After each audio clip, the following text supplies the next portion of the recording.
আমি অনেকদিন পর গতকাল বাসায় ফিরেছি। বাসায় খাওয়ার কিচ্ছু নেই। লুঙ্গি পরে নিচে নেমেছি। বাসার সামনে দোকান থেকে আলু, ডিম, সিগারেট, চা পাতা, চিনি কিনে সিঁড়ির কাছে আসছি। বাড়িওয়ালা মেয়ে তার 5 বছরের বাগ্নে নিয়ে দাঁড়িয়ে।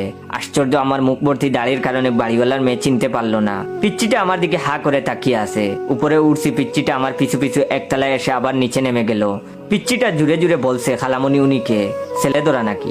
বাড়িওয়ালার মেয়ে পিচ্চিটাকে ধমক দিয়ে বলছে, ছেলে ধরা না, পাগল উনি, তুমি দুষ্টামি করলেই তোমাকে কামড় দিবে। এটা শুনে আমি মনে মনে হাসলাম। বিকেলে আবার নামছি। গেটের সামনে অনেক মানুষ। ওই পিচ্চিটা কই থেকে দৌড়ে এসে আমাকে বলল, এই পাগলা কই যাও, তুমি কি আমাকে কামড়াবা নাকি? এতগুলো মানুষের সামনে তার কথা শুনে হতবম্ব হয়ে গেছি। কি বলবো আর? কুষ্ঠকাঠিন্য হাসি নিয়ে মাথা নাড়লাম। পিচ্চি কি বুঝলো জানি না, তার হাতে থাকা ছোট ক্রিকেট ব্যাটটা দিয়ে আমার পাছায় বাড়ি দিয়ে চলে গেল। লোকজন হু হু করে হাসলো, আমিও লজ্জায় হাসলাম।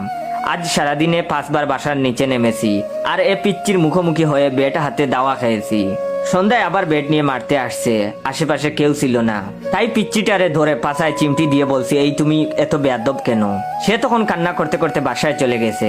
বাসায় আসার কিছুক্ষণ পর কলিং বেলের আওয়াজ। দরজা খুলে দেখি বাড়িওয়ালার মেয়ে আর ওই পিচ্চি।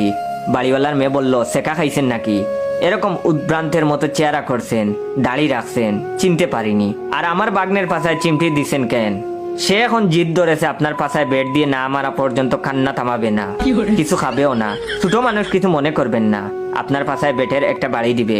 এই বলেই বাড়িওয়ালার মেয়ে পিচ্চিটাকে বললেন, এই যা বাড়ি দে।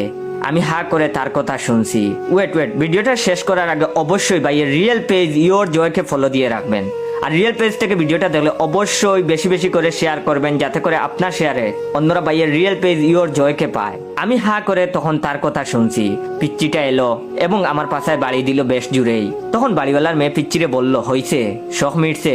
পিচ্চিটা এবারে জয় করার মতো ভঙ্গি করে বলল, আরেকটা মারি। তখন বাড়িওয়ালার মেয়ে বলল, মার। পিচ্চিটা এবার আরো জুড়ে মারলো। আমার মুখ থেকে কোনো কথা বের হওয়ার আগেই ওরা চলে গেল। এখন আপনারাই বলেন, এ অপমানের বিচার আমি কার কাছে দিব?